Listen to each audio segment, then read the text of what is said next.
ওকে, তো আজকে হচ্ছে আমরা সিমস পাওয়ারটা স্টাডি করব। সো সিমসটা পাওয়ার স্টাডি করার আগে আপনাদের বেসিক্যালি একটা কিছু প্রিভিয়াস কনসেপ্ট ক্লিয়ার করে নেওয়া দরকার। সিমস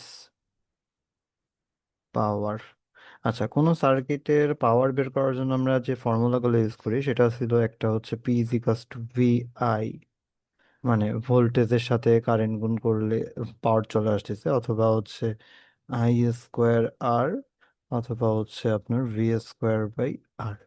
সো এই জিনিসগুলো আসলে সব রেজিস্টিভ লোডের ক্ষেত্রে বা রেজিস্টিভ এলিমেন্টের ক্ষেত্রে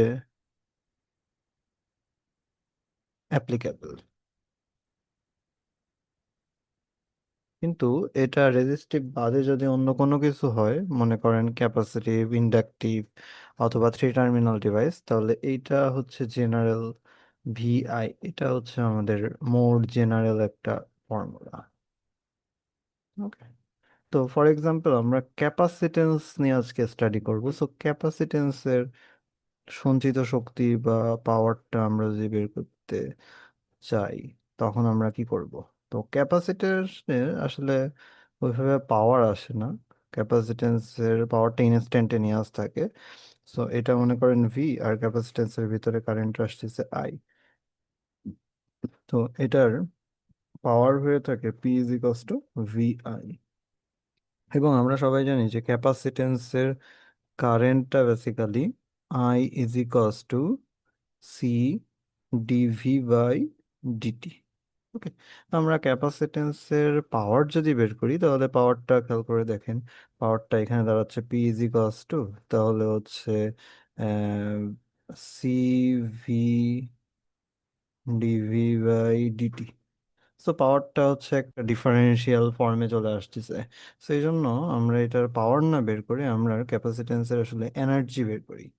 তো এনার্জি আর পাওয়ারের মধ্যে রিলেশনটা কেমন হবে? আমরা নর্মালি জানি ই ইজ ইকালস টু, এই মানে এনার্জি, ইন্টু পিটি। বাট এই জিনিসটা হচ্ছে যখন সুষম পাওয়ার বা কনস্ট্যান্ট পাওয়ার কেস থাকবে তখন।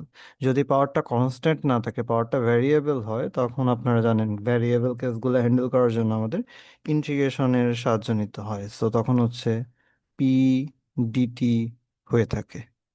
ওকে, আচ্ছা, তো আমরা হচ্ছে এনার্জি এই সূত্র দিয়ে বের করতে পারি। আবার আমাদের ভ্যারিয়েবল, মানে এই পিটা হচ্ছে আমাদের কনস্ট্যান্ট ছিল এখানে, কিন্তু আমাদের এই যে পরবর্তী যে পিটা আছে, এটা হচ্ছে আপনার ভ্যারিয়েবল। ওকে, তো ভ্যারিয়েবল পি হলে কোনো একটা জিনিসের পি বের করতে বললে আপনি কোনটা বলবেন? এটা নিয়ে একটা কনফিউজিং ব্যাপার না? যে ওইটা তো পি বের করতে বললাম বা পাওয়ার বের করতে বললাম, আপনি বলবেন কি এখন পাওয়ার, নাকি 1 সেকেন্ড পরে পাওয়ার, নাকি 2 সেকেন্ড পরে পাওয়ার, তাই না? তো এই জন্য পাওয়ার বলতে আসলে বাই ডিফল্ট অ্যাভারেজ পাওয়ারকে বোঝায় আমাদের এলিমেন্ট গুলাতে। এই জন্য পি সমান সমান কি করতে হয়? এনার্জি বাই টাইম, বা টাইম ব্যবধান ডেল টি। ওকে, মানে যত সময় ধরে, না আমি ডেল টি না করি, আমি টি রাখতে পারি। মনে করেন 0 থেকে টি পর্যন্ত আমি এনার্জি বের করছি, ওই এনার্জিকে যদি আমি টাইম দিয়ে ভাগ করি তাহলে অ্যাভারেজ পাওয়ার চলে আসবে। আর এইটা হচ্ছে ভ্যারিয়েবল বা ইনস্ট্যান্টেনিয়াস পাওয়ার ছিল উপরেরটা। ওকে, সেই দুইটা পাওয়ার। সো আমরা বেসিক্যালি হচ্ছে আপনার ক্যাপাসিটেন্সের ক্ষেত্রে পাওয়ারটা তো ডিফারেন্সিয়াল ইকুয়েশনে আসছে, এটার এনার্জিটা বের করা ট্রাই করব। তাহলে দেখেন, এনার্জিটা যদি বের করা ট্রাই করি, তাহলে এখানে আমার একটা ইন্টিগ্রেশন করতে হবে, এটা তো হচ্ছে পি ডিটি। তাহলে ইন্টিগ্রেশন যদি করি, তাহলে integration of C V D V by D T into হচ্ছে আপনার ডিটি। সো এখানে আমাদের 0 থেকে টি, এখানে ডিটি আর ডিটি ক্যান্সেল আউট হয়ে যাচ্ছে basically. D T D T cancel out হইতে, এবং ক্যাপাসিটেন্সটা তো কনস্ট্যান্ট থাকতেছে, তো সিটা বাইরে বেরোয় চলে আসতেছে। তো আমাদের থাকতেছে শুধুমাত্র ভি ডিভি। তো এটা কাইন্ড অফ হচ্ছে আপনাদের ইন্টিগ্রেশনের ভ্যারিয়েবল চেঞ্জ করার মতো। সো আমরা যখন একটা ইন্টিগ্রেশনের ভ্যারিয়েবল চেঞ্জ করি, তখন ভ্যারিয়েবল চেঞ্জ হয়ে গেলে লিমিটও কিন্তু চেঞ্জ হয়ে যায়।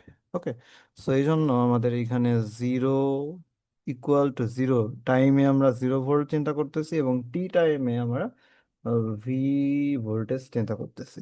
ওকে, তার মানে আমাদের টাইম থেকে এখন লিমিটটা ভোল্টেজে রূপান্তরিত হয়ে গেছে। সো আমরা ধরে নিচ্ছি যে আমাদের যখন টাইম জিরো ছিল তখন আমাদের ভোল্টেজ ছিল হচ্ছে ভি। এটা ভি বা ভি নট যে কোনোটা দিয়ে আপনি প্রকাশ করতে পারেন।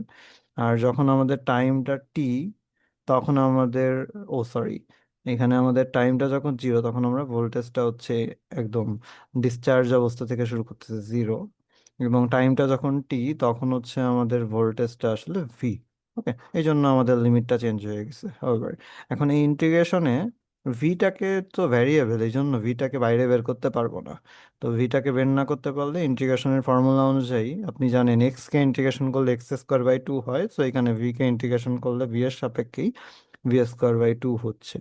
অ্যান্ড আমাদের লিমিটটা হচ্ছে ভি টু জিরো। সো এখানে আপনি লিমিট বসায় দিলে দেখবেন যে চলে আসবে হাফ সি ভি স্কোয়ার।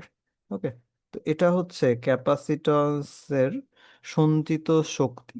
তার মানে আমি যদি জিরো থেকে ভি ভোল্টে কোনো ক্যাপাসিটেন্সকে চার্জ করি তাহলে half C V square charge সঞ্চিত থাকে।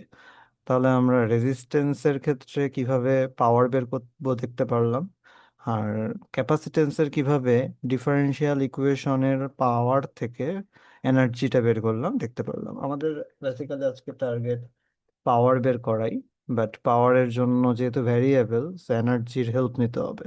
এনার্জি বের করে ওইখানে আমরা টাইম দিয়ে ভাগ করলে বেসিক্যালি পেয়ে যাব অ্যাভারেজ পাওয়ার। ওকে, আচ্ছা। সো এটা হয়ে গেলে এখন আমরা মেইন সার্কিটে চলে আসবো। আমাদের কিন্তু সিমস ইনভার্টার কি পরিমাণ পাওয়ার নেয় ওইটা নিয়ে চিন্তা ভাবনা করতে হবে। তো একটা আসেন সিমস ইনভার্টার ড্র করে ফেলি। তাহলে সিমস ইনভার্টার আপনাদের সবার কাছে পরিচিত। এইটা আমাদের ভিডিডি থাকতেছে, দেন পুল আপে একটা পিমস, আর পুল ডাউনে হচ্ছে আমাদের একটা এনমস। এটা গ্রাউন্ডেড হয়ে যাবে। আর এই দুইটার জায়গায় একসাথে শর্ট করে আমরা একটা ইনপুট দিব, ইনপুটটাকে এ বলতেছি। আর আউটপুটটাকে হচ্ছে আমরা ভি নট বলতেছি। এবং আপনারা অলরেডি ডিলে পড়ে ফেলছেন, সো ডিলেতে দেখছেন যে প্রতিটা মসফেট মানে একটা রেজিস্ট্যান্স এবং তিনটা ক্যাপাসিটেন্সের সমষ্টি। সো কিছু ক্যাপাসিটেন্স আমাদের বাদ হয়ে যায়, কিছু ক্যাপাসিটেন্স ইকুইভ্যালেন্ট চলে আসে। তো ওভারঅল এই সার্কিটে আমাদের গেটের মেইন যে ক্যাপাসিটেন্স সবগুলো একত্রিত করলে যে ক্যাপাসিটেন্সটা আসবে সেটাকে আমরা এইদিকে একটা লোড ক্যাপাসিটেন্স আকারে লিখতে পারি, সিএল। তো বেসিক্যালি আউটপুটটা যখন আমাদের হাই হবে তখন হচ্ছে এই সিএলটা চার্জিত হবে। ঠিক আছে, তাহলে আমাদের ভি নট হাই মানে সিএলটা হচ্ছে আপনার চার্জড অবস্থায় থাকবে, তার মানে ওইটায় সঞ্চিত শক্তি থাকবে। আবার ভি নট লো মানে এটা হচ্ছে আপনার সিএলটা ডিসচার্জ হয়ে যাবে। ওকে, সো এই চার্জ এবং ডিসচার্জের মাধ্যমেই আসলে সিমস ইনভার্টারটা একটা পাওয়ার ড্র করে। সো এই পাওয়ারটাই আমাদের আসলে বের করতে হবে। ওকে, সো আমরা প্রথমে চিন্তা করে নেব যে ইনিশিয়াল স্টেটে আমাদের ইনভার্টারের আউটপুটটা লো আছে। তো তাহলে আমরা দেখেন ইনপুটটা জাস্ট এ সিগন্যালটা হচ্ছে আমরা হাই ছিল, হাই থেকে লো করতেছি, লো থেকে আবার হাই করব। ঠিক আছে, তাহলে এই যে এটা লো হয়ে গেল, এবার এটা হাই হয়ে গেল। তো এই সিনারিও, যে একবার লো হচ্ছে একবার হাই হচ্ছে, এইটাকে মিলে একটা অন অফ পেয়ার বলা হচ্ছে। এটাকে অন অফ পেয়ার আর সুইচিং বলা হচ্ছে, সুইচিং পেয়ার বলতে পারতেছি। এই সুইচিং পেয়ারের জন্য কি পরিমাণ এনার্জি কনজিউম করে এই সিমসটা সেটা আমাদের আসলে বের করতে হবে। তাহলে আমাদের হচ্ছে সুইচিং পেয়ার নিয়ে কাজ করতেছি। তো সুইচিং পেয়ারের স্টার্টিং এ খেয়াল করে দেখেন এর ভ্যালু তো হাই ছিল। তাহলে এর ভ্যালু যদি হাই থাকে নর্মালি হচ্ছে ভি নটের ভ্যালু কত? ভি নটের ভ্যালু হচ্ছে আপনার জিরো।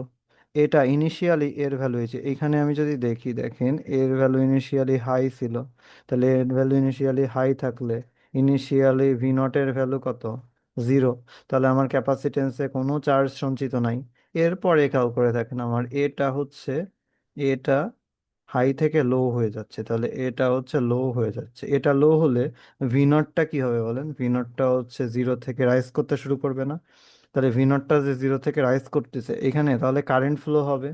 তাই এই যে আমাদের ক্যাপাসিটেন্সটা চার্জিত হচ্ছে, ক্যাপাসিটেন্সটা চার্জিত হওয়ার জন্য কোন দিক থেকে কারেন্ট আসতেছে?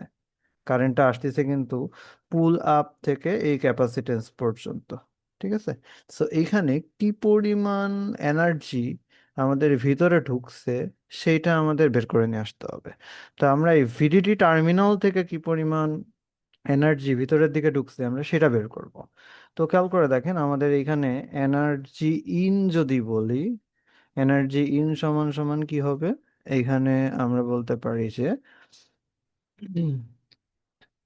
P DT. তাহলে এইখান থেকে আপনারা তো পাওয়ার বের করতে পারেন, তাহলে পাওয়ার বের করতে পারলে পি সমান সমান কি হবে? ভি আই, তাই না? তাহলে এইখানের কারেন্টটাকে আমরা হচ্ছে আই বলতেছি এবং এইখানের ভোল্টেজটাকে ভিডিডি বলতেছি। তাহলে এই যে নোডটা আমরা ব্ল্যাক কালারের ডট দিয়ে রাখছি, এই ব্ল্যাক কালার নোডের ভোল্টেজ হচ্ছে ভিডিডি এবং কারেন্টটা হচ্ছে আই, তারপর হচ্ছে আমাদের ডিটি আসবে। আচ্ছা, সো আমরা বুঝতে পারলাম। এখন খেয়াল করে দেখেন যে আমাদের ভিডিডি আইটা তো আসলে কনভার্ট করে দিতে পারবো। কিভাবে কনভার্ট করে দিতে পারবো? আমরা কিন্তু জানি যে আই সমান সমান কি হচ্ছে, আই সমান সমান C D V not by D T. এটা কিন্তু ডি ভি নট আসছে কেন? তার কারণ ভি নট ভোল্টেজটা হচ্ছে ক্যাপাসিটেন্সের অ্যাক্রসে ভোল্টেজ, যেটা সেটাই কিন্তু আউটপুট ভোল্টেজ। তাহলে ক্যাপাসিটেন্সের যে কারেন্ট, এটাই কিন্তু আই ইজ ইকুয়ালস টু আইসি। ওইটাই কিন্তু এইদিকে কিন্তু, এই যে ভালো কথা বলে রাখি, আপনাদের এন মাসটা কিন্তু অফ আছে কেন? এন মাসটা অফ আছে তার কারণ হচ্ছে আমাদের, বুঝতেই পারতেছেন, আমাদের এখন ভোল্টেজ ইনপুটে কত আছে, ইনপুটে লো দিয়ে দিচ্ছি, তাহলে ইনপুটে লো দিলে আমাদের এন মসটা অফ হয়ে যাবে, পি মসটা অন হয়ে যাবে, এই জন্য পি মসের মধ্য দিয়ে শুধু কারেন্ট আসতেছে, এন মসটা অফ এই মুহূর্তে হবে। সো তাহলে এখানে আমার ভিডিডি থাকতেছে এবং আইটা হয়ে যাচ্ছে C D V not by D T into D T. এখানে আবার দেখেন আপনার ডিটি ডিটি ক্যান্সেল আউট হয়ে যাচ্ছে, তাহলে ডিটি ডিটি ক্যান্সেল আউট হয়ে গেলে আমাদের টোটাল পাওয়ারটা দাঁড়াচ্ছে C VDD into D V naught. Okay. তো মজার ব্যাপার, আমাদের যেহেতু এই যে ব্ল্যাক নোটটাতে কাজ করতেছি বা ভিডিডি নোটটাতে কাজ করতেছি, ওইখান থেকে কি পরিমাণ পাওয়ার ইন হচ্ছে এটা বের করতেছি। সো আমাদের সিও কনস্ট্যান্ট, এই ভিডিডিটাও কনস্ট্যান্ট। তো সি আর ভিডিডি বোথ কনস্ট্যান্ট হওয়ার কারণে কনস্ট্যান্ট ইন্টিগ্রেশনের বাইরে বেরোয় যাচ্ছে। সো এখানে ডিভি নট থাকতেছে এবং লিমিটটা হবে, চিন্তা করে দেখেন, আপনার ভি নট মানে আউটপুট ভোল্টেজ। তাহলে চিন্তা করে দেখেন তো, আমাদের এই যে কারেন্ট ফ্লো শুরু হওয়ার আগে আমাদের ক্যাপাসিটেন্সটাকে একদম ডিসচার্জ ছিল, তাহলে ক্যাপাসিটর ডিসচার্জ থাকলে ভি নটের ভ্যালু কত ছিল? ভি নটের ভ্যালু জিরো, এই জন্য ইনিশিয়াল লিমিট জিরো এবং ফাইনাল লিমিট কত হবে? ফাইনাল লিমিট হবে বেসিক্যালি হচ্ছে আপনার ভিডিটি। তার কারণ এই যে ক্যাপাসিটেন্সটা হাই হতে গেলে কোন পর্যন্ত চার্জিত হবে? ভিডিডি, জিরো থেকে ভিডিডি পর্যন্ত চার্জিত হবে, এই জন্য আমাদের লিমিটটা জিরো থেকে ভিডিডি আসতেছে।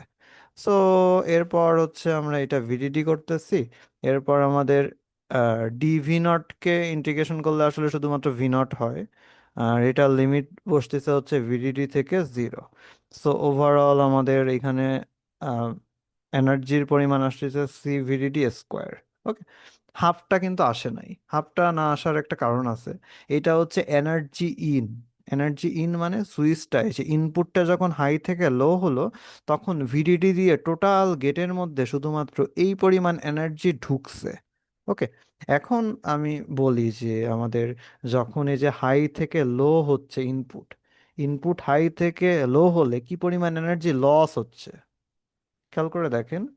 আমাদের লস হচ্ছে কি পরিমাণ? লস হবে হচ্ছে এই যে এইখানে কিন্তু আসলে ইনভিজিবল একটা রেজিস্ট্যান্স আছে। তো এইখান থেকে যখন এনার্জিটা ঢুকছে, এনার্জিটা কিছুটা এই রেজিস্ট্যান্সে লস হয়েছে, আর কিছুটা হচ্ছে স্টোরড আছে ক্যাপাসিটেন্সে। এই দুইটা এনার্জির সমন্বয়ে কিন্তু ই ইন। তো আমরা জানি ক্যাপাসিটেন্সের আমাদের স্টোরড আছে কি পরিমাণ এনার্জি? স্টোরড আছে হচ্ছে হাফ সিভিডিডি স্কোয়ার। তাহলে চিন্তা করে দেখেন, আমার এনার্জি ঢুকছে সিভিডিডি স্কোয়ার, আর এনার্জি স্টোরড আছে হাফ সিভিডিডি স্কোয়ার। তাহলে বাকিটা এই যে দুইটার বিয়োগফলটা কি লস হয়েছে না? তাহলে লস কত হবে? লস কিন্তু হাফ সিভিডিডি স্কোয়ার। আমি আবারও বলি, দেখেন আমাদের ওই যে ব্ল্যাক নোটটা দিয়ে টোটাল এনার্জি ঢুকছে সিভিডিডি স্কোয়ার, এনার্জিটা ঢুকে হাফ সিভিডিডি স্কোয়ার হচ্ছে ক্যাপাসিটেন্সে চার্জড হয়ে আছে, এনার্জিটা সঞ্চিত হয়ে আছে। তাহলে বাকি হাফ সিভিডিডি স্কোয়ারটা কোথায় গেল? এটাই হচ্ছে আমাদের কোশ্চেন। সেটা হচ্ছে বেসিক্যালি পি মসে ডিসিপেট হয়ে গেছে।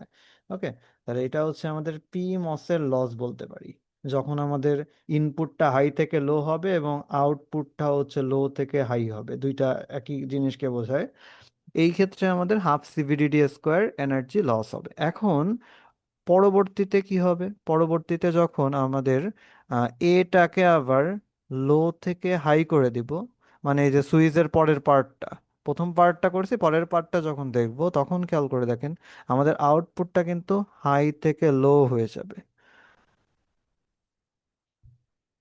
তো আমাদের এটা যখন হাই থেকে লো হয়ে যাবে তখন সিম্পল, তখন আমাদের, আমি আবার একটু ডান দিকে সার্কিটটা আঁকি। আমাদের যখন হাই থেকে লো হবে তখন এই দিকে হচ্ছে আমাদের পি মস থাকতেছে, এদিকে হচ্ছে আমাদের এন মস থাকতেছে। সো এটা ভিডিডি, এটা পিমস এনমস। তো মজার ব্যাপার, এটা যেহেতু হাই থেকে লো হয়ে গেল, তো তখন আমাদের আউটপুটে তো একটা ক্যাপাসিটেন্স আছে, এই ক্যাপাসিটেন্সটা কি চার্জ ছিল না? তখন কিন্তু আমাদের পিমসটা এখন অফ হয়ে যাবে, এনমসটা অন হয়ে যাবে, এই জন্য এইখান থেকে পাওয়ারটা পুরোপুরি ডিসিপেট হয়ে গ্রাউন্ডে চলে যাবে। ওকে, সো এখন এটা আমার আর ক্যালকুলেশন করা দরকার নেই। কেন? এইটা শুরু হওয়ার আগে ক্যাপাসিটেন্সে হাফ সিভিডিডি স্কোয়ার পাওয়ার সঞ্চিত ছিল, এবং এইখানে দেখেন গেটের ভিতরে কোনো পাওয়ারই ইন হয় নাই বাইরের থেকে। তো তাহলে কি পরিমাণ পাওয়ার আমাদের এন মসে ডিসিপেট হবে? ঠিক যে পরিমাণ এনার্জি আমাদের ক্যাপাসিটেন্সে সঞ্চিত ছিল, পুরো এনার্জিটাই কিন্তু আমাদের এন মসে ডিসিপেট হয়ে শেষ হয়ে যাবে, এবং ক্যাপাসিটেন্সের সঞ্চিত শক্তিও জিরো হয়ে যাবে। তাহলে এখানে আমরা বলতে পারি এন মসের যে লস, সেটা হচ্ছে আমাদের টোটাল, এখানেও হচ্ছে হাফ সিভিডিডি স্কোয়ার। ওকে, সো তাহলে আমরা জাস্ট বুঝতে পারলাম আমাদের সুইচ বা আউটপুট যখন রাইজ করবে, রাইজের সময় হাফ সিভিডিডি স্কোয়ার পাওয়ার লস হবে, এবং ফলের সময় হাফ সিভিডিডি স্কোয়ার পাওয়ার লস হবে। এবং এটা আমরা আসলে শুধু রাইজ বা শুধু ফল নিয়ে চিন্তা করতে পারবো না, তাহলে আসলে এনার্জি আইদার কিছু থেকে যাবে, অথবা আগের থেকে সঞ্চিত এনার্জি শেষ হয়ে যাবে। এই জন্য আমাদের একটা রাইজ এবং একটা ফল, বা একটা ফল এবং একটা রাইজ নিয়ে চিন্তা করতে হবে। ঠিক আছে, তাহলে আমরা হচ্ছে ফুল ফিগারটা পাবো। তো আসেন আমরা এবার পরবর্তীতে আমাদের যে ডিজায়ার্ড ক্যালকুলেশন, পাওয়ার অ্যাভারেজ পাওয়ার বের করা, সেই অ্যাভারেজ পাওয়ারের ডিজায়ার্ড ক্যালকুলেশনে চলে আসি। সো আমি আবারও আমাদের সার্কিটটা ড্র করে নিচ্ছি এইখানে। এটা ভিডিডি, এটা হচ্ছে আমাদের সেই কাঙ্ক্ষিত ক্যাপাসিটেন্স যে আসলে এনার্জিটাকে সঞ্চিত রাখতেছে মাঝে মধ্যে। এটা ভি নট, এটা এ। তো আমাদের এর রেসপেক্টে যদি বলি, এর রেসপেক্টে ক্যালকুলেট করলে প্রথমে হচ্ছে যে লো হচ্ছে হাই হচ্ছে, এটা মিলে একটা সাইকেল, লো হাই মিলে।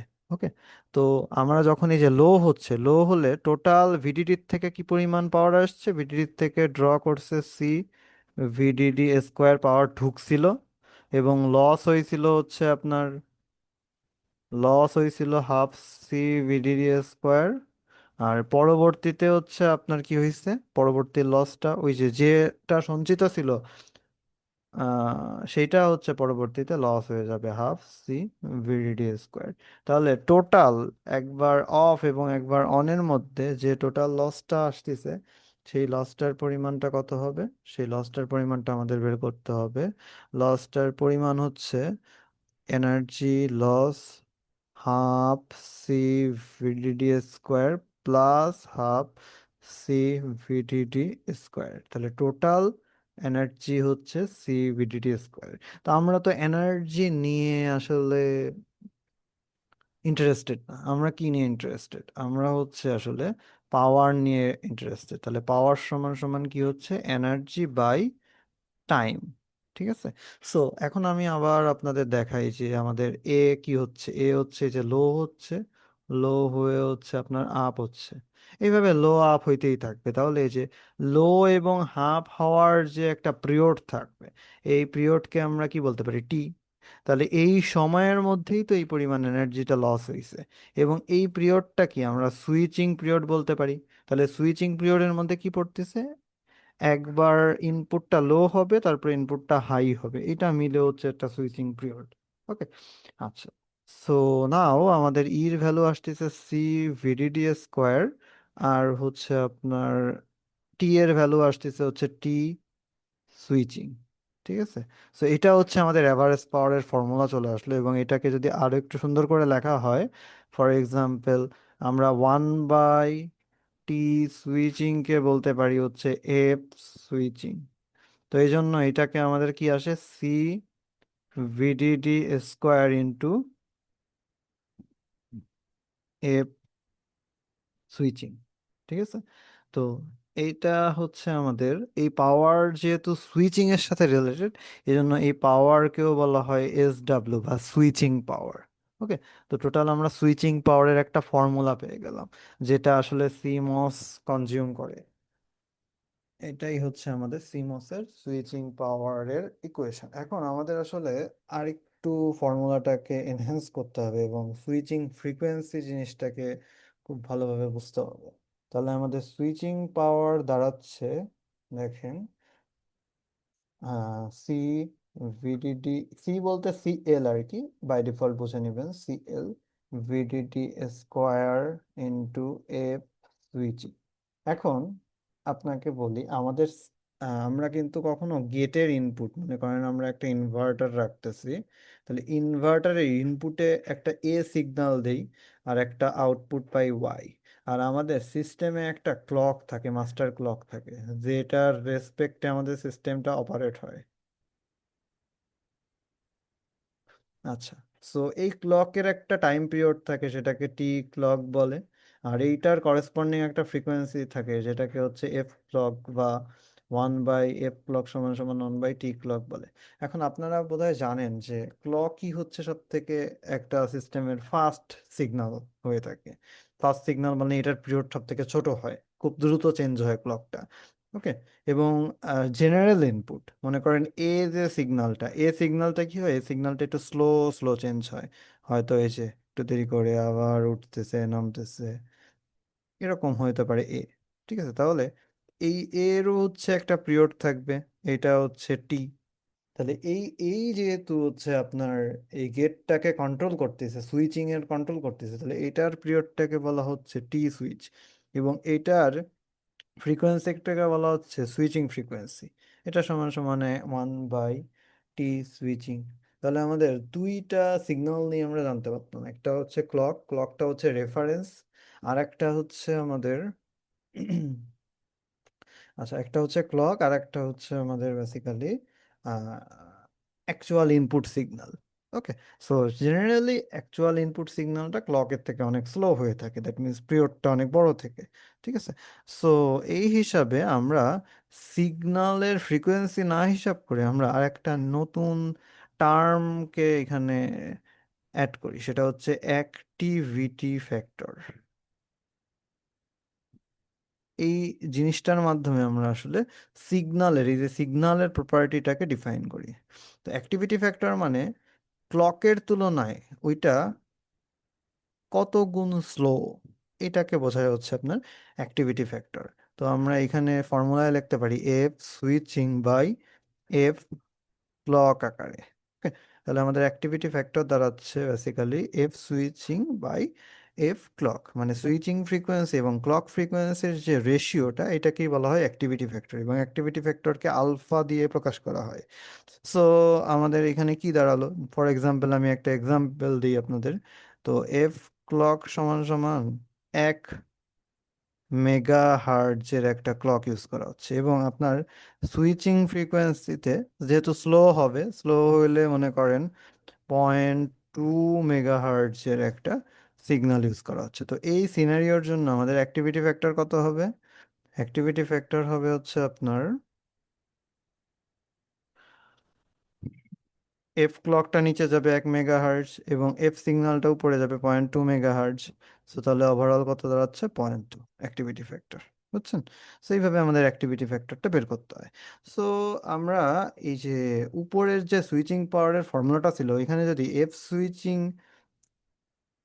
সমান সমান কি আলফা এফ ক্লকটাকে রিপ্লেস করে দিতে পারি না? অবশ্যই আমরা রিপ্লেস করে দিতে পারি।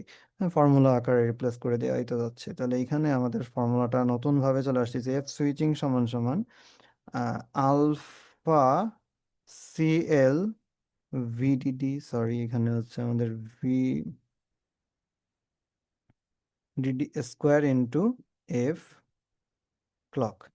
আচ্ছা, এই ক্লককে অনেক সময় সিস্টেম ফ্রিকোয়েন্সিও বলা হয় কোশ্চেনে, সো এটা খেয়াল রাখবেন। এটাকে আপনার সিস্টেম ফ্রিকোয়েন্সিও বলা হয়ে থাকে।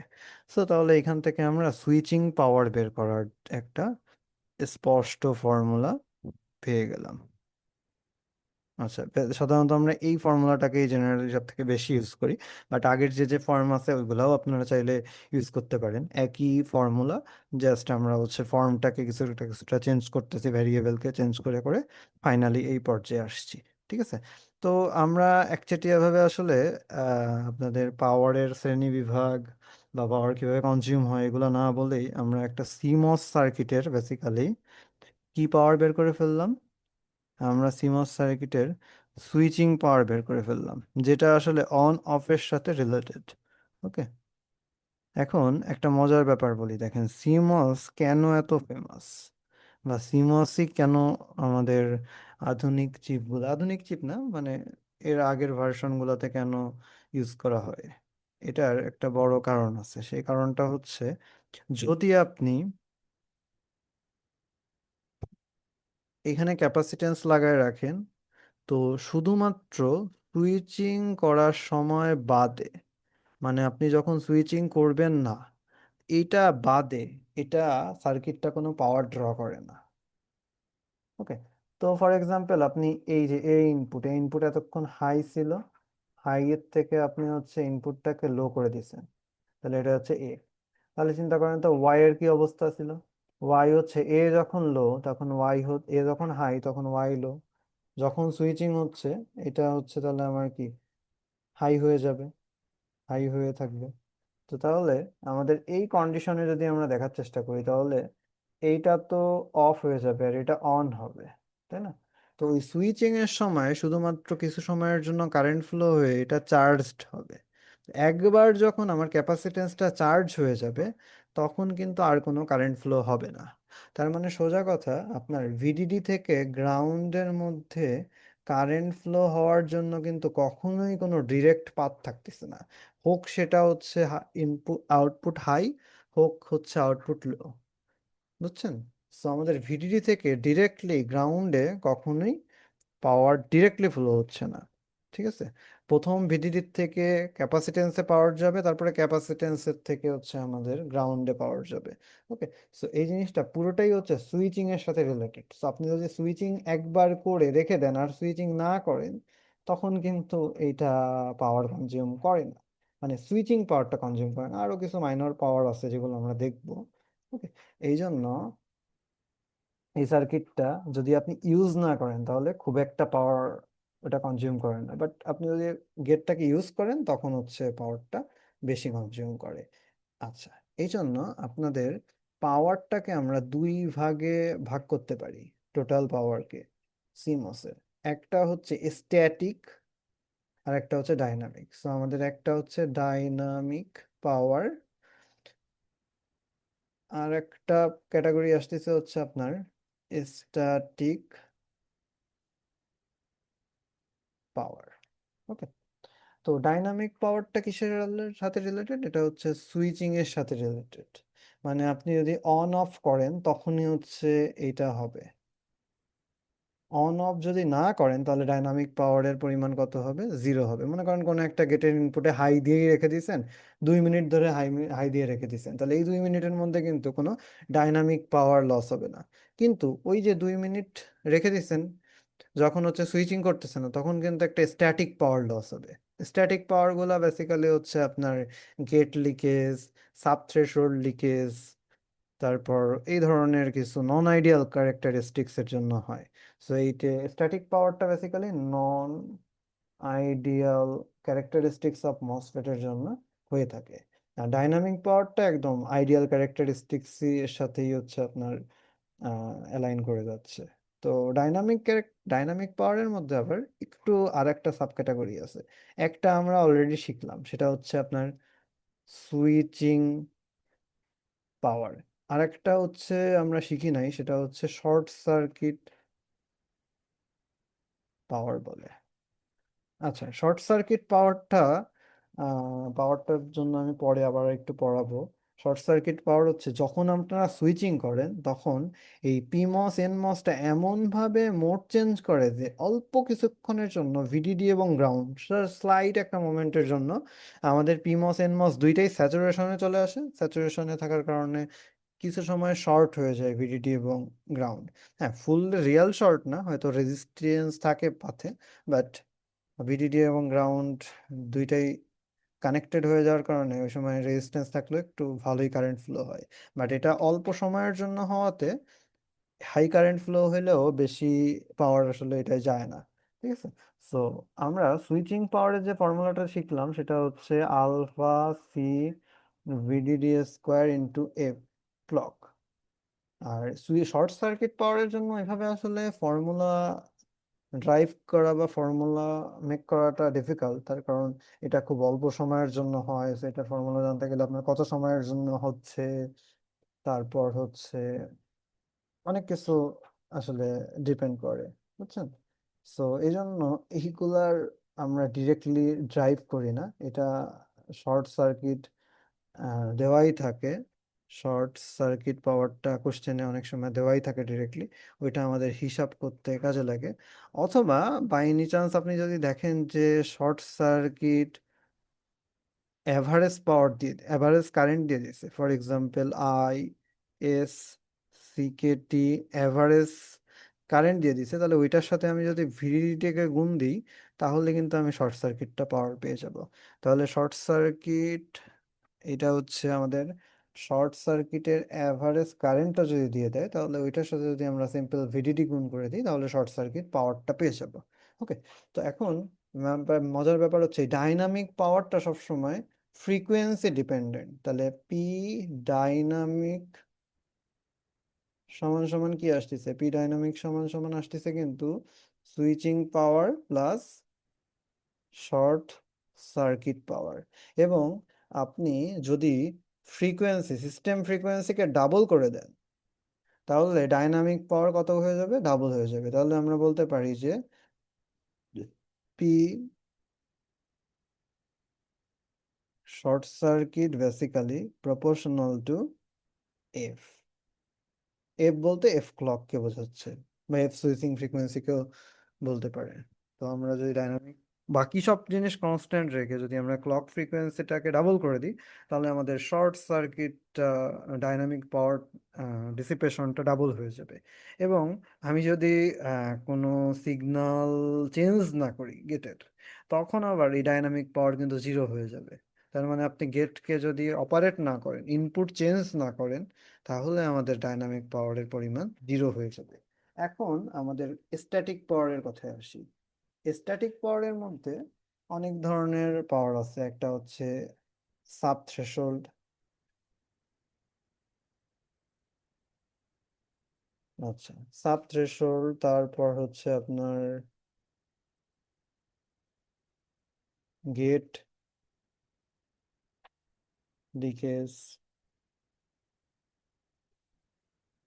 সাব থ্রেশোল্ড, গেট লিকেজ, আর একটা আছে মনে হয় কন্টেনশন পাওয়ার, এরকম। ঠিক আছে। সো এই জিনিসগুলা কি আসলে? সাবথ্রেশোল্ড পাওয়ার কখন হবে? আমরা জানি যে মসফেট গুলা বা মসফেট গুলার গেট চ্যানেল গুলা আসলে semiconductor channel, body, drain source, এগুলা হচ্ছে আমাদের কি দিয়ে তৈরি? সেমিকন্ডাক্টর দিয়ে তৈরি। সেই সেমিকন্ডাক্টর দিয়ে তৈরি হওয়ার কারণে বেসিক্যালি কি হয়, ওইখানে কিছু মাইনরিটি ক্যারিয়ার থাকে। তো আমরা যখন হিসাব করে দিই যে এখান থেকে কোনো কারেন্ট ফ্লো হবে না, স্টিল মাইনরিটি ক্যারিয়ারের জন্য এখান থেকে কিছু না কিছু কারেন্ট ফ্লো হয়। ওইগুলাকেই আসলে সম্মিলিতভাবে সাবথ্রেশোল্ড লিকেজ বলে। তো সাধারণত সাবথ্রেশোল্ড লিকেজটা আমরা, সাবথ্রেশোল্ড লিকেজের পাওয়ারটা আমার ডিরেক্ট দেওয়া থাকতে পারে, অথবা এইখানে হচ্ছে আমি যদি পি সাবথ্রেশোল্ড বের করতে চাই তাহলে আই সাবথ্রেশোল্ড, মানে আই সাবথ্রেশোল্ড বলতে এখানে যত কারেন্টই দেওয়া থাকে সব অ্যাভারেজ কারেন্ট দেওয়া থাকে, তাহলে আই সাবথ্রেশোল্ড অ্যাভারেজ কারেন্ট যদি দেওয়া থাকে তাহলে ওর সাথে আমরা ভিডিডিটা গুণ করে দিলে, মানে ভিআই করলেই কিন্তু সিম্পল সাবথ্রেশোল্ড পাওয়ার চলে আসতেছে। সেম ভাবে হচ্ছে আপনি যদি পি গেট লিকেজটা বের করতে চান তাহলে আই গেট লিকেজ অ্যাভারেজের সাথে ভিডিডি গুণ করলে কিন্তু আমাদের গেট লিকেজটা চলে আসতেছে, পাওয়ারটা। ওকে, কন্টেনশনটা সাধারণত ওরকম ফর্মুলা নাই, তো যদি দেয় না, তো যদি দেয় তাহলে এরকম ডিরেক্ট হয়তো কন্টেনশন দিয়ে দিবে। আর না হলে ওইটারও যদি আপনার এভারেজ কারেন্ট দেয় তাহলে ওইটার সাথে ভোল্টেজ গুণ করলেই চলে আসবে। তার মানে এই পাওয়ারগুলো আসলে অনেক নন আইডিয়াল ক্যারেক্টারিস্টিক্স এর সাথে রিলেটেড। এগুলো সাধারণত কোনো ফর্মুলা দিয়ে আমরা ড্রাইভ করি না, বা কোনো ফর্মুলার মাধ্যমে বের করি না। এগুলো হচ্ছে আপনার যখন চিপ ডিজাইন করা হয় তখন ওই চিপগুলার কিছু প্র্যাকটিক্যাল ডাটা মেজার করা থাকে। ফর এক্সাম্পল এই এই গেটটার জন্য, এই লেন্থের গেটটার জন্য হয়তো আমার সাবথ্রেশোল্ড লিকেজের ভ্যালু এমন হবে অ্যাভারেজ, তো ওর সাথে আমরা ভিডিডিটাকে গুণ করে দিয়ে টোটাল পাওয়ারটা বের করে নিই। ওকে, সো এটা হচ্ছে একটা মসফেট বা একটা মসফেটের জন্য আসলে আমরা পাওয়ার বের করতেছি।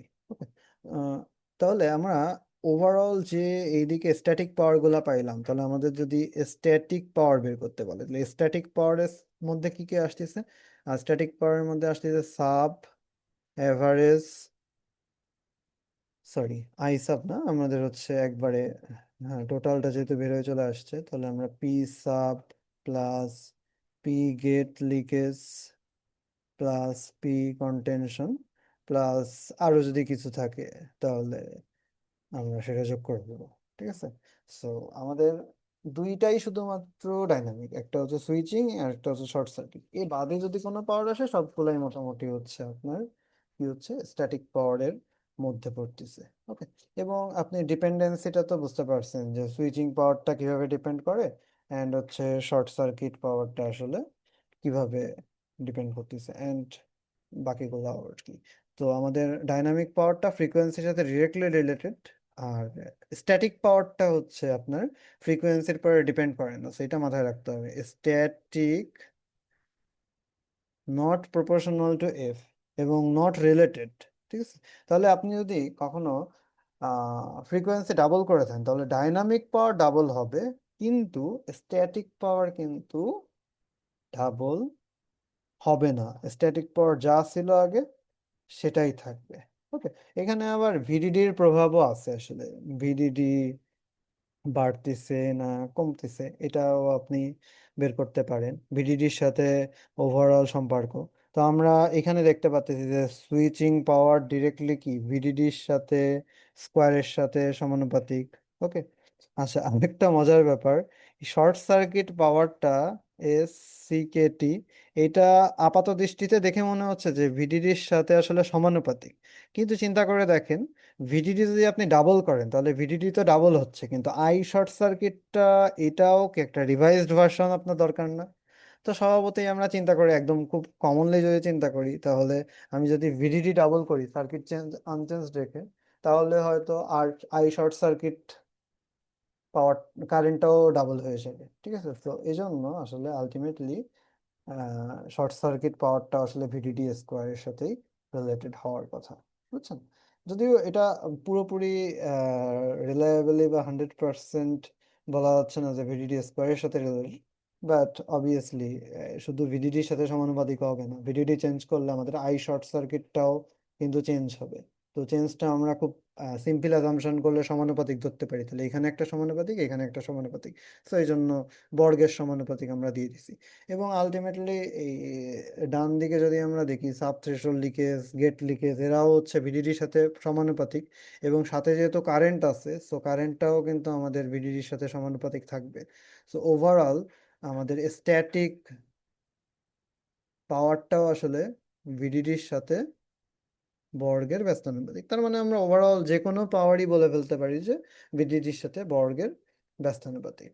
সো এই জন্য আমরা overall P is proportional to VDD square লিখতে পারি। তার মানে মোরাল অফ দ্য স্টোরি, আপনার যদি পাওয়ার ভোল্টেজ ডাবল করেন, পাওয়ার সাপ্লাই ভোল্টেজ ডাবল করেন, তাহলে আমাদের টোটাল পাওয়ারটা 4 গুণ হয়ে যাবে। আর ফ্রিকোয়েন্সি যদি ডাবল করেন, তাহলে শুধুমাত্র ডাইনামিক পাওয়ারটা দ্বিগুণ হবে। ওকে, আমাদের এই দিকের যে স্ট্যাটিক পার্টটা আছে ওইটা কিন্তু কনস্ট্যান্ট থাকবে। ওকে, তো আপনাদের এখান থেকে একটা সিম্পল ম্যাথ করায় ফেলি। মনে করেন কোনো একটা চিপের জন্য, ফর এ চিপ, আমাদের সুইচিং পাওয়ার আছে হচ্ছে আপনার 10 ওয়াট। তারপরে হচ্ছে শর্ট সার্কিট পাওয়ার আছে হচ্ছে আপনার 2 ওয়াট। তারপর হচ্ছে আপনার সাব থ্রেশহোল্ড পাওয়ার আছে হচ্ছে, সাব থ্রেশহোল্ড পাওয়ার আছে মনে করেন 0.5 ওয়াট। গেট লিকেজ পাওয়ার আছে মনে করেন 0.5 ওয়াট। তো এই 4টা পাওয়ার দেওয়া আছে। এখন আপনাকে এইটার থেকে কিছু কোশ্চেন করা হচ্ছে। মনে করেন 1 নম্বর, আমি বলতেছি ডাইনামিক পাওয়ার কত আর স্ট্যাটিক পাওয়ার কত। তাহলে ডাইনামিক পাওয়ারের মধ্যে আমার কি কি আসবে? ডাইনামিক পাওয়ারের মধ্যে সুইচিং অ্যান্ড শর্ট সার্কিট, তাহলে 12 ওয়াট চলে আসছে ডাইনামিক পাওয়ারের মধ্যে। আর আমাদের স্ট্যাটিক পাওয়ারের মধ্যে কি আসবে? স্ট্যাটিক পাওয়ারের মধ্যে আসবে হচ্ছে সাবথ্রেশহোল্ড, গেট লিকেজ, আরো অন্যান্য কোনো কিছু যদি দেওয়া থাকে আপনার উল্লেখযোগ্য থাকে। তো এখানে হচ্ছে 0.5 প্লাস 0.5, তাহলে এটা কত হচ্ছে 1 ওয়াট। ওকে, এখন আমি 2 নম্বর কোশ্চেনে বলছি, যদি আমরা ভিডিডি কে ডাবল করে দিই, মানে 2x করে দিই, যে ভ্যালু ছিল আগে তার থেকে ডাবল করে দিলে আমার নতুন পাওয়ার কত হবে? তো নতুন পাওয়ার আমরা টোটাল পাওয়ার সমানুপাতিক কত? VDD square. আচ্ছা, এখানে মনে করেন পি টোটালটাও চাইছিল। টোটাল পাওয়ার বের করতে গেলে টোটাল পাওয়ারের ফর্মুলা কি হবে? টোটাল পাওয়ার বলতে হচ্ছে আপনার ডাইনামিক প্লাস পি স্ট্যাটিক, দুইটার সমষ্টি হচ্ছে টোটাল পাওয়ার। তাহলে এখানে 12 + 1, 13 ওয়াট আসতেছে হচ্ছে আপনার টোটাল পাওয়ার। আচ্ছা, ভালো কথা। এখন ভিডিডি কে ডাবল করলে পি টোটালি কিন্তু মানে সব পাওয়ার কিন্তু ভিডিডি স্কোয়ারের সাথে সমানুপাতিক। তো এখান থেকে আমরা ইজিলি বলে দিতে পারতেছি যে P total dash by P total is equals to, এখানে আসলে VDD dash square by VDD square. So তাহলে আমাদের পি টোটাল ড্যাশটা বের করতে হবে বাই পি টোটাল। পি টোটালের ভ্যালু তো 13 ওয়াট, আমরা দেখে ফেলছি অলরেডি। তাহলে এটা হচ্ছে আমাদের 13 ওয়াট। আর ভিডিডি স্কোয়ার, তাহলে এটা হচ্ছে 2 ভিডিডি, ডাবল হয়ে গেছে। এইদিকে হচ্ছে আমাদের ভিডিডি স্কোয়ার আছে, তাহলে এটা এটা কাটাকাটি গেল, এখানে 4 থাকতেছে। তাহলে দেখেন আমার পি টোটাল ড্যাশটা কত আসতেছে, 4 × 13 হচ্ছে আপনার 52 ওয়াট। ওকে, তার মানে খেয়াল করে দেখেন, আমাদের জাস্ট ভোল্টেজ পাওয়ার সাপ্লাইটা ডাবল করাতে আমাদের টোটাল পাওয়ারটা 4 গুণ হয়ে যাচ্ছে। ওকে, আচ্ছা, আবার 3 নম্বরে আর একটা কোশ্চেন আপনাকে বলা হলো যে এফ ক্লকটাকে করা হয়েছে হচ্ছে আপনার 2x, বা এফ ক্লক, বা আপনি শুধু এফই বলতে পারি, ফ্রিকোয়েন্সি ডাবল করা হয়েছে এটুকু বললেই এনাফ। তো ফ্রিকোয়েন্সি যদি আপনি ডাবল করেন, তাহলে এখন নতুন পাওয়ার কত হবে? পি টোটাল নিউ কত, এটা বের করতে হবে। এখন কিন্তু আপনি টোটাল পাওয়ার ফ্রিকোয়েন্সির সাথে সমানুপাতিক ধরে আগের মতো অঙ্ক করে ফেলতে পারবেন না। তাহলে কি করতে হবে আমাদের? বেসিক্যালি আমরা জানি যে ultimately dynamic power is proportional to F. মানে হ্যাঁ, আপনি চাইলে ভেঙে ভেঙেও করতে পারেন। সুইচিং পাওয়ারও ফ্রিকোয়েন্সির সাথে রিলেটেড, শর্ট সার্কিট পাওয়ারটাও ফ্রিকোয়েন্সির সাথে রিলেটেড। তো দুইটারই পরিবর্তিত রূপ বের করতে পারেন, যেহেতু দুইটা যোগফল একই ডিপেন্ডেন্সি রয়েছে আমি একবারে করে ফেলতেছি। আচ্ছা, সো আমাদের P dynamic dash by P dynamic সমান সমান কি আসতেছে, এফ ড্যাশ বাই এফ। তাহলে এটা তো টু এফ বাই এফ, এটা টু আসতেছে। তার মানে আমাদের সোজা কথা P dynamic dash is equals two into P dynamic, তার মানে 2 × 12। সো এটা আসতেছে 24 ওয়াট। ওকে। আচ্ছা, এখন স্ট্যাটিকের কি অবস্থা হবে? স্ট্যাটিক কিন্তু ফ্রিকোয়েন্সির পরে ডিপেন্ড করে না, তাহলে পি স্ট্যাটিক ড্যাশ সমান সমান পি স্ট্যাটিক ডিপেন্ড করে না মানে আনচেঞ্জ থাকবে। সো এটা কিন্তু 1 ওয়াটই থাকবে। সো তাহলে আমাদের পি টোটাল ড্যাশ কত হচ্ছে, পরিবর্তিত 24 প্লাস এক, এক আনচেঞ্জ রয়েছে, 12 ডাবল হয়ে গেছে। সো এখানে 25 ওয়াট চলে আসতেছে। ওকে। সো আপনারা হোপফুলি হচ্ছে আমাদের পাওয়ারের কিভাবে সাম করতে হয়, আর ডাইনামিক পাওয়ার স্ট্যাটিক পাওয়ার কোনটা কার আন্ডারে পড়তেছে, কোনটা ফ্রিকোয়েন্সির পরে কিভাবে ডিপেন্ড করতেছে, কোনটা ভিডিডির পরে ডিপেন্ড করতেছে, এটা সম্পর্কে একটা ক্লিয়ার পিকচার পেয়ে গেছেন। ওকে। সো এটা কিন্তু আপনাদের ম্যাথগুলার লাস্টের দিকে প্রায়ই আসে, সো এটা আপনাদের দরকার হবে আসলে। ওকে। আচ্ছা, হয়তো অঙ্ক তো এইটা দিয়ে শুরু হবে না, অন্য জায়গা থেকে শুরু হবে, বাট এই পার্টটা আপনার ভিতরে করতে হবে হয়তো। আচ্ছা, নাও এখন চলে আসেন আমরা, পাওয়ার তো বুঝলাম, এখন আমরা একটু স্লাইডে দেখি, স্লাইডে আমাদের আর কি বাকি আছে।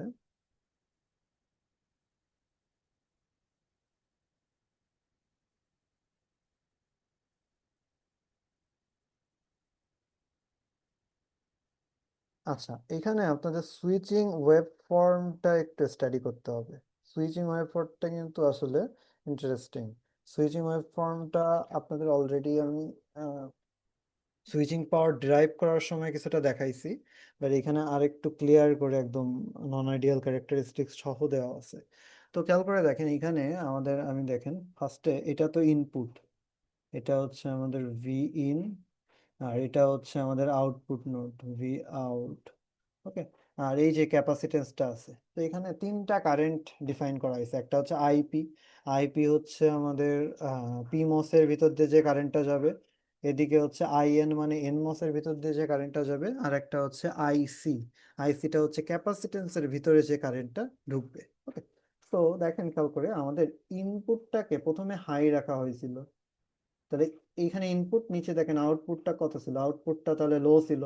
এখন ইনপুটটাকে এসে 0.1 থেকে, এটা 0.1 সেকেন্ড, 0.1 থেকে 0.3 পর্যন্ত একটু স্লোপে নামানো হয়েছে, ডিরেক্ট নামানো হয়নি। তো তাহলে এটা এক্সপেক্টেড কি, যেহেতু এটাকে এখান থেকে এখানে নামায় দেওয়া হচ্ছে, তাহলে আমাদের আউটপুটটাকে আস্তে আস্তে আস্তে আস্তে উঠবে, আস্তে উঠবে। এটা কিন্তু ওই যে আপনাদের আরসি সার্কিট পড়ছেন না 250-তে, আরসি সার্কিটের যে গ্রাফ না, কাইন্ড অফ এই গ্রাফের মতো করে আসলে উঠে। ওকে। তো এটা একটু বড় করে নিই।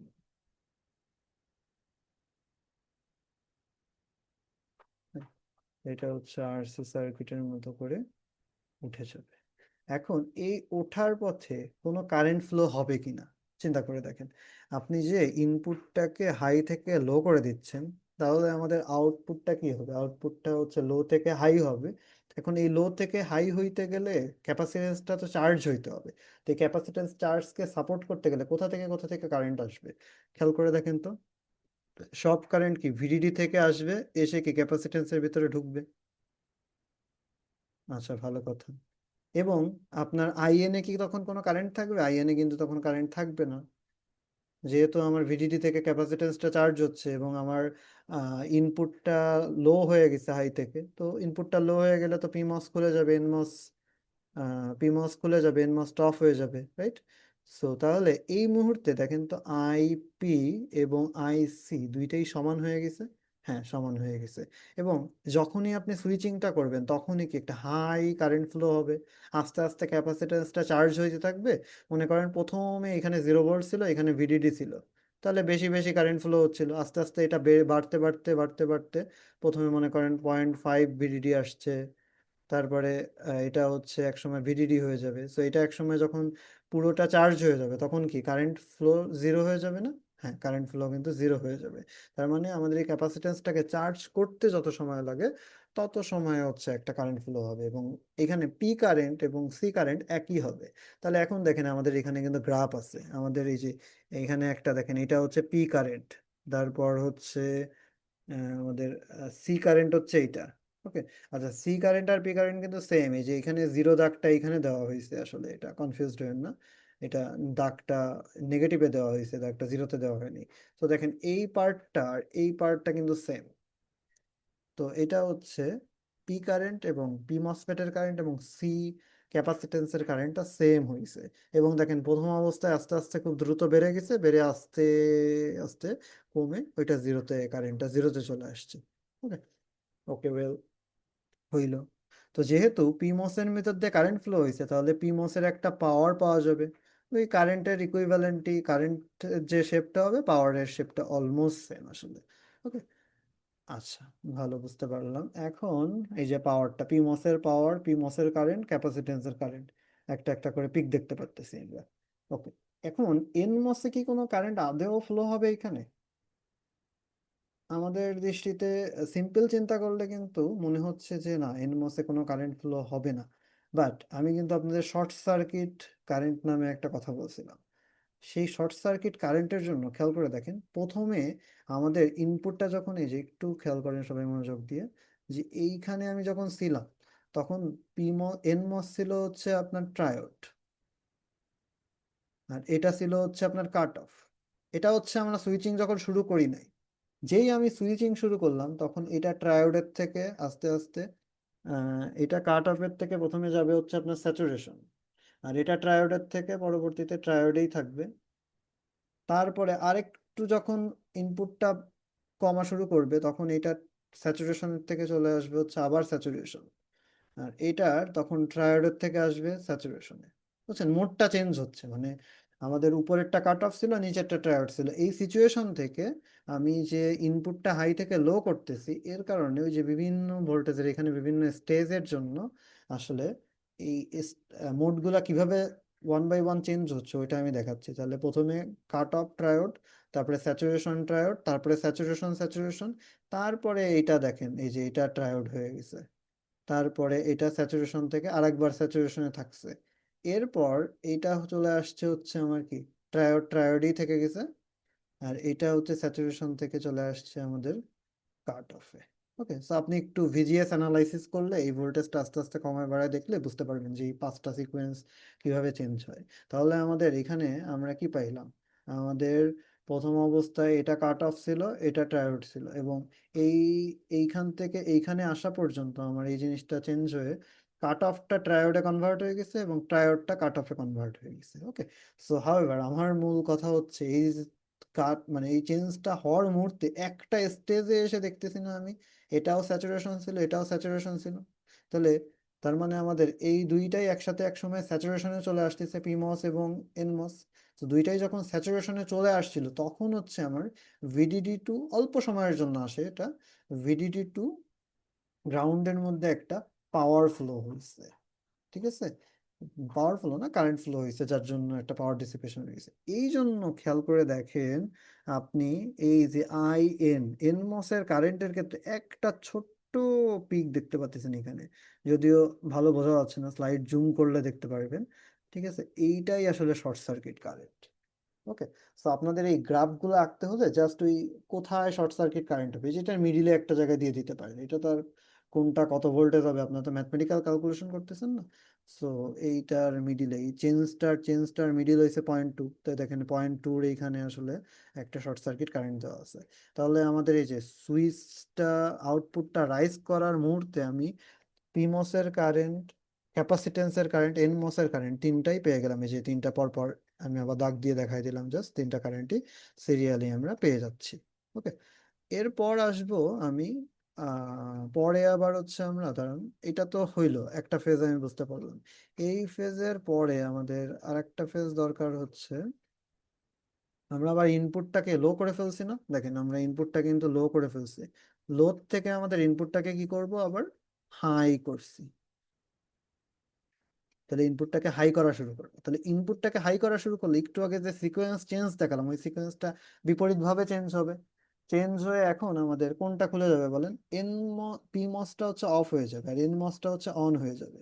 তাহলে যে চার্জে চার্জিত হয়েছিল আমাদের সিএল, ওইটা কি এখন ডিসচার্জ করে আমাদের গ্রাউন্ডে কারেন্ট ফ্লো করে দিবে। সো এখন মজার ব্যাপার দেখেন, আই এন আর আইসি কি সেম?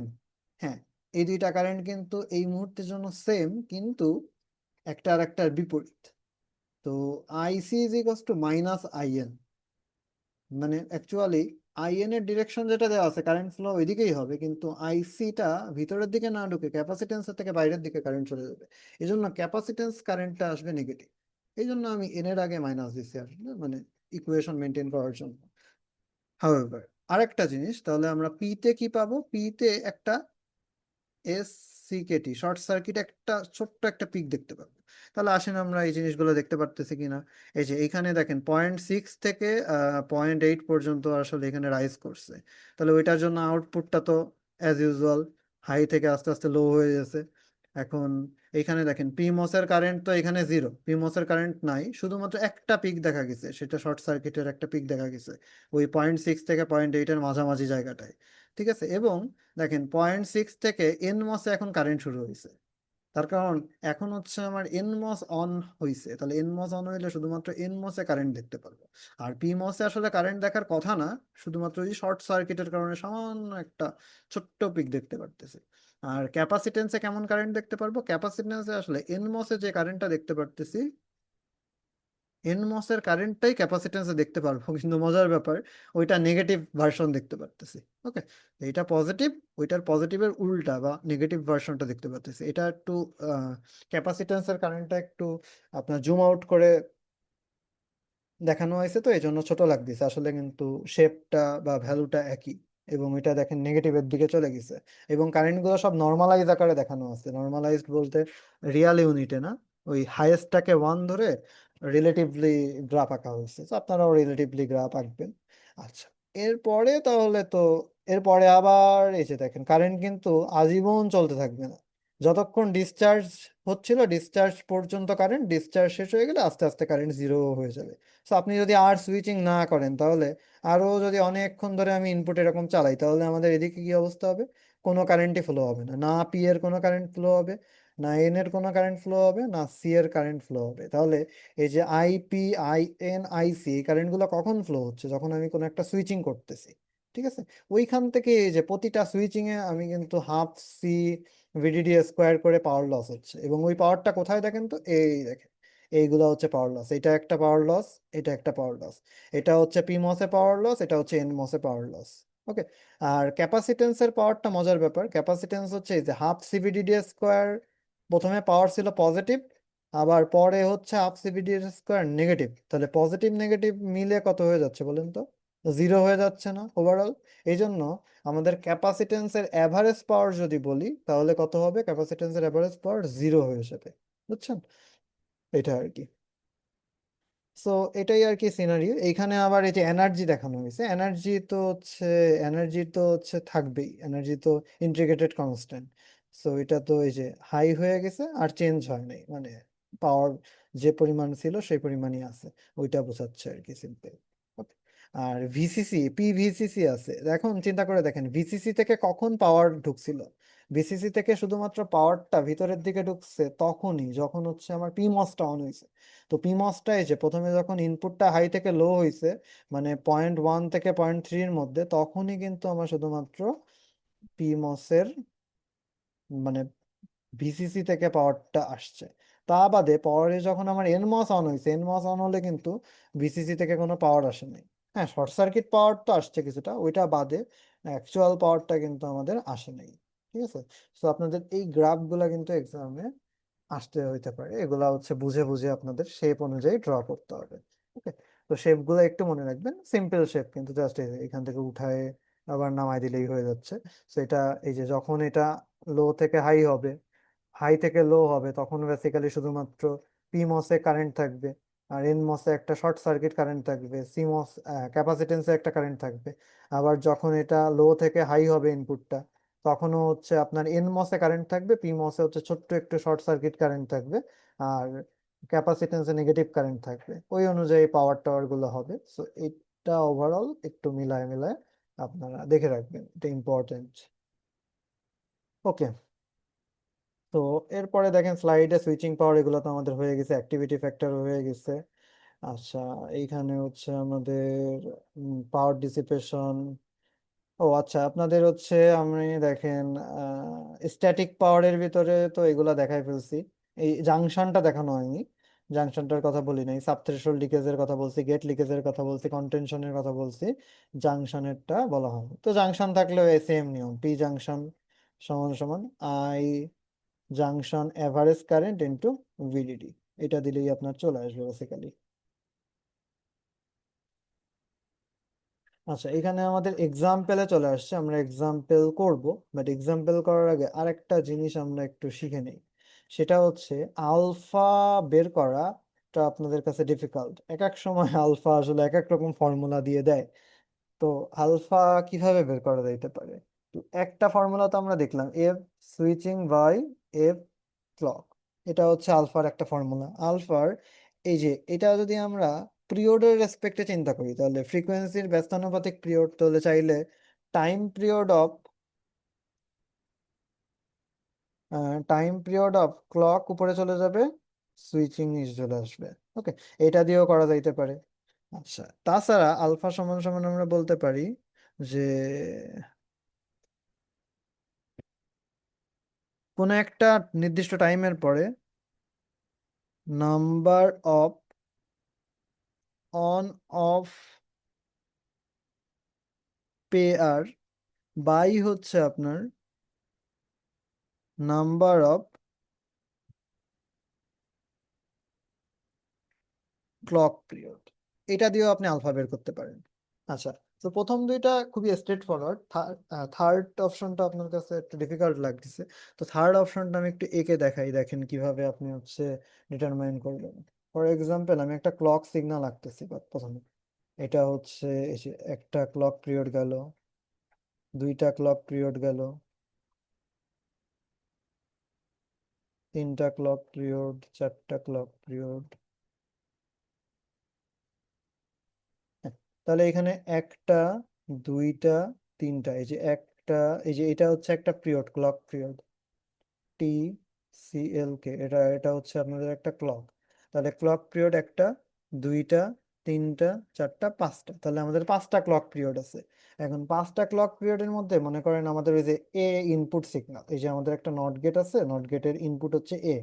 তো এই এ সিগন্যালটা কিভাবে কি করছে সেটা দেখি। এটা হচ্ছে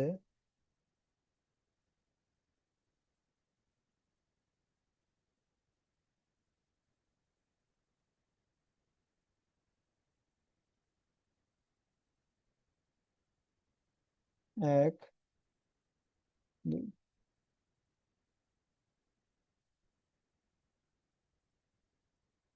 হাই লো, হাই, তারপরে হচ্ছে আপনাকে লো করে দেবো লাস্টের দিকে যে।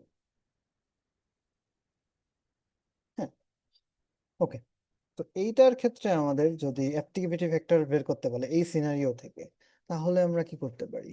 দেখেন, আমাদের টোটাল ক্লক পিরিয়ড কয়টা গেছে? ক্লক পিরিয়ড আসছে হচ্ছে বেসিক্যালি পাঁচটা। তাহলে এই যে নাম্বার অফ ক্লক পিরিয়ড 5। এবং খেয়াল করে দেখেন তো এইখানে আমাদের অন অফ পেয়ার কয়টা আছে?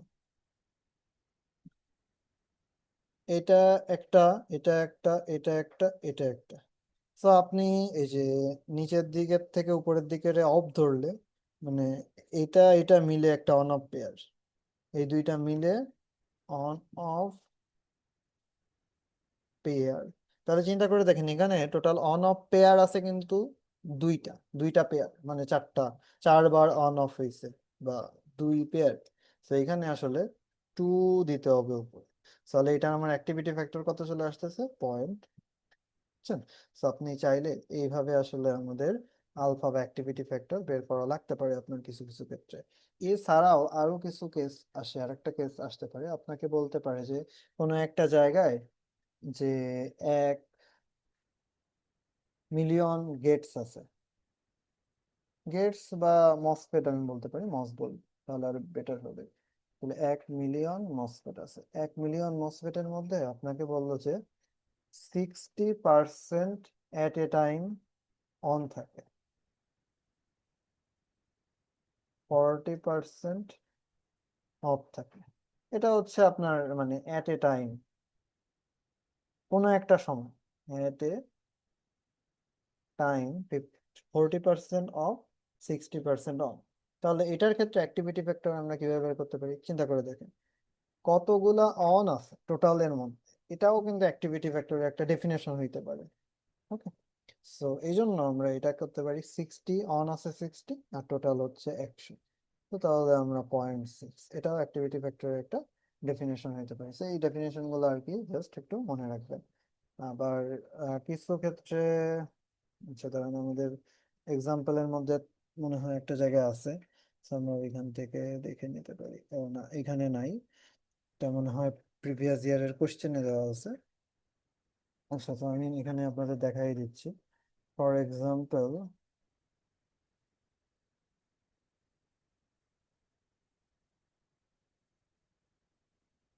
আচ্ছা, তো এটা হচ্ছে আপনার ক্লক, আর এটা হচ্ছে আপনার কোনো একটা সিগন্যাল।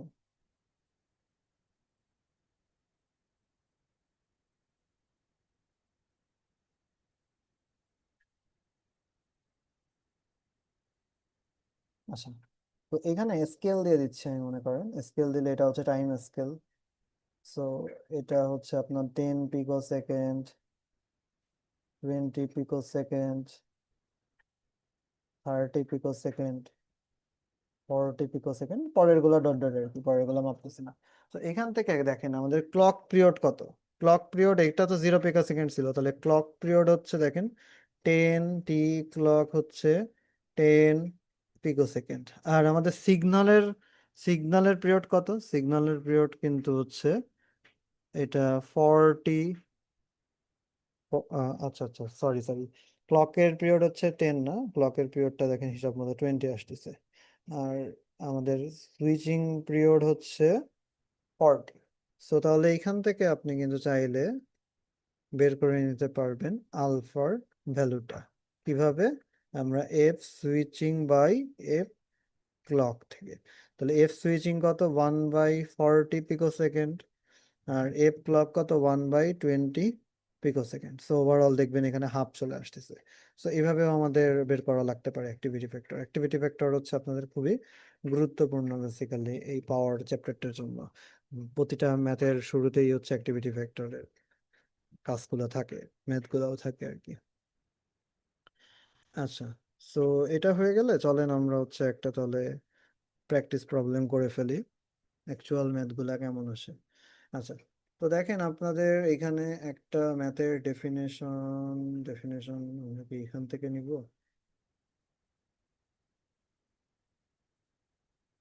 আচ্ছা, আমরা এই যে সামনেরটা থেকেই নিতে পারি। এই যে একটা ডাইনামিক পাওয়ারের এক্সাম্পল দেওয়া আছে।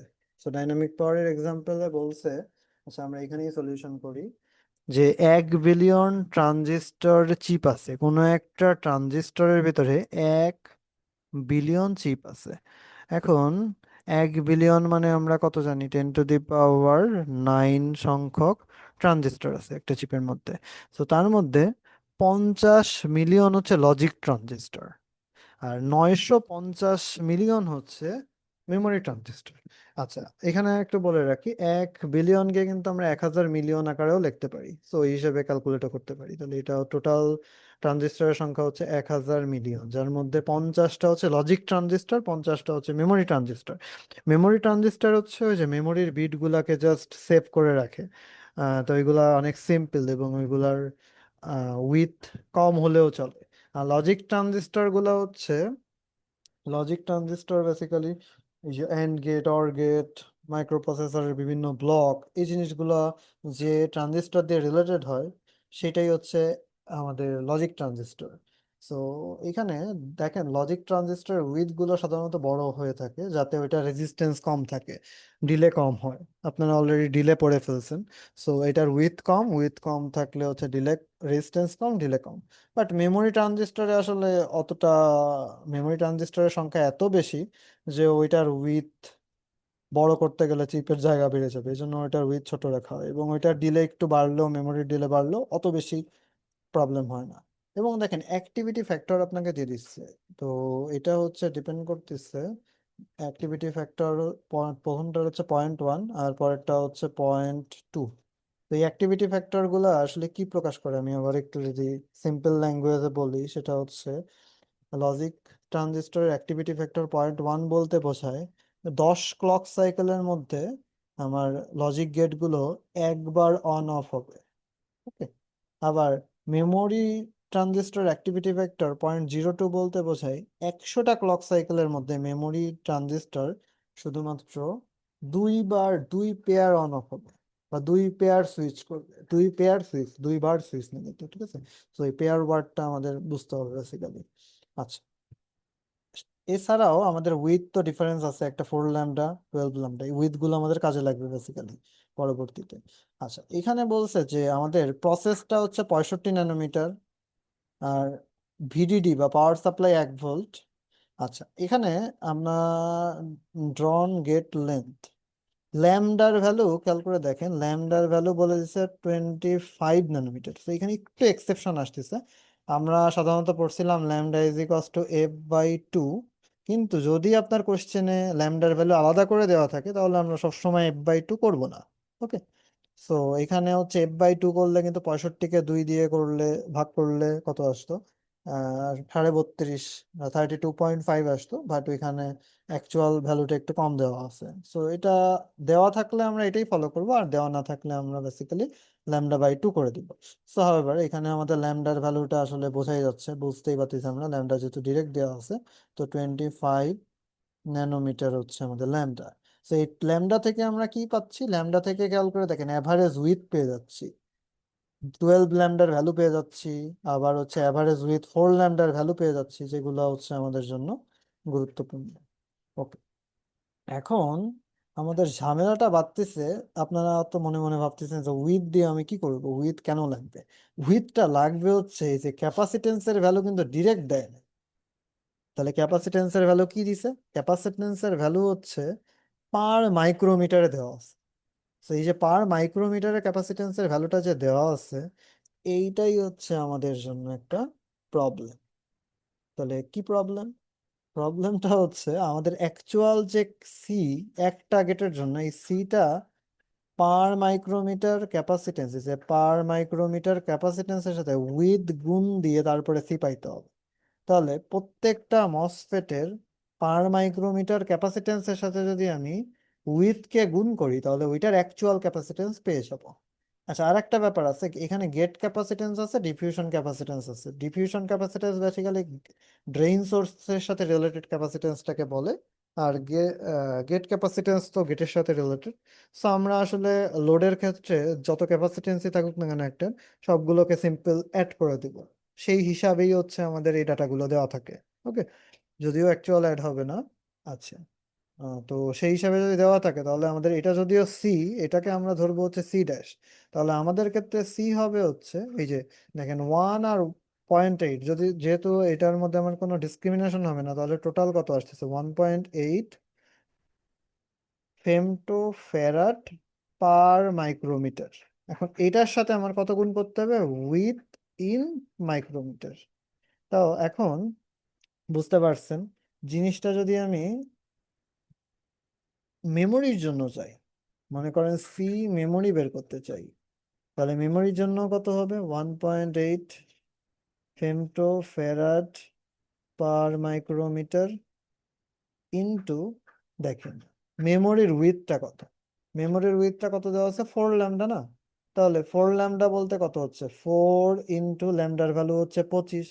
তাহলে একবারে আমি গুণ করেই লিখি, তাহলে 4 ইন্টু 25 মানে হচ্ছে 100।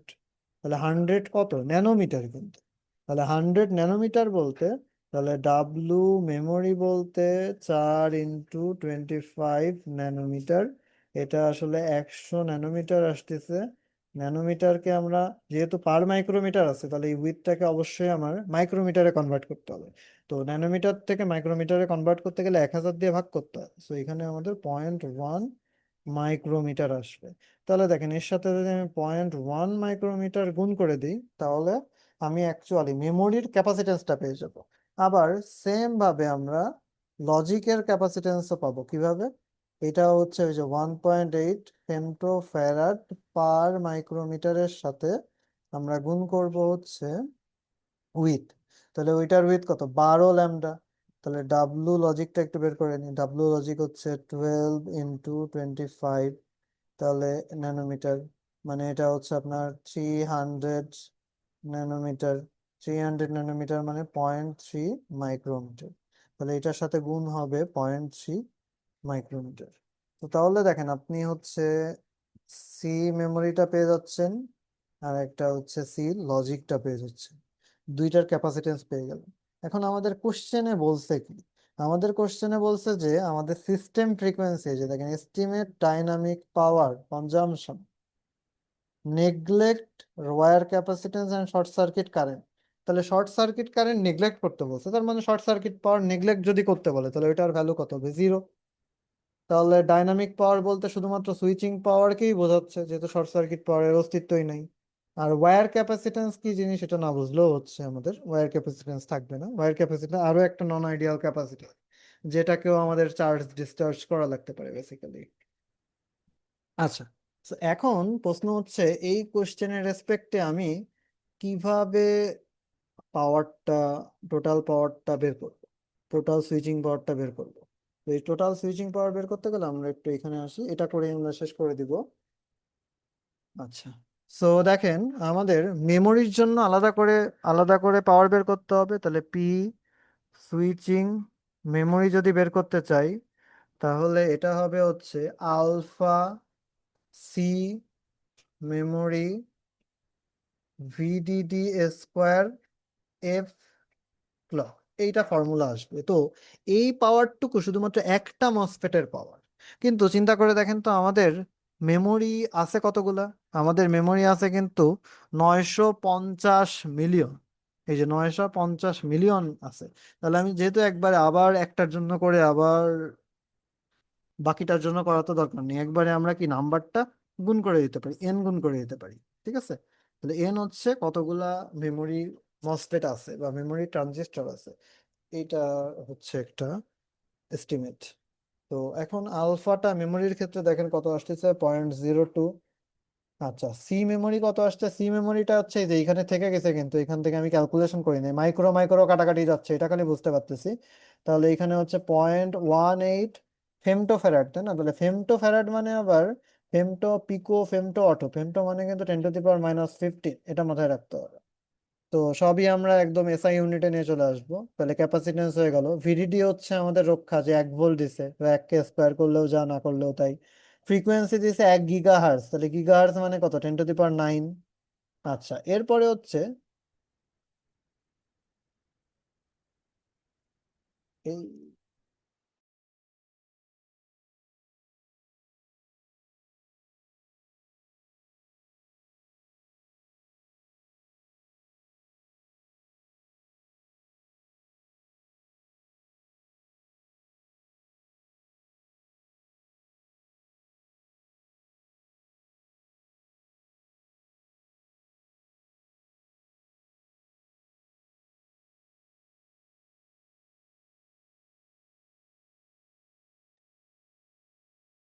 ওকে, কারেন্ট চলে গেছিল। সো এখানে এনটা হবে হচ্ছে আমাদের 950 মিলিয়ন। তাহলে 950 মিলিয়ন মিনস 10⁻6। তো এইখানে যে ভ্যালুটা পাবো, এটা হচ্ছে মেমোরির জন্য সুইচিং পাওয়ার কন্ট্রিবিউশন। এখন সেম ভাবে আমাদের লজিকের জন্য সুইচিং পাওয়ার কন্ট্রিবিউশনটা বের করতে হবে। তাহলে এটা সিম্পল করে দিচ্ছি। আলফার ভ্যালু কত আসতেছে? একই ফর্মুলা, আলফার ভ্যালু 0.1। সি লজিক হচ্ছে, দেখেন এখানে গুণ করলে 1.8 × 0.3, এটা ফেমটো ফ্যারাড হবে। তাহলে ফেমটো মানে 10⁻⁻15। এটা ক্যাপাসিটেন্সের পার্ট চলে গেল, এটা ক্যাপাসিটেন্সের পার্ট গেল, এটা আলফার পার্ট গেল।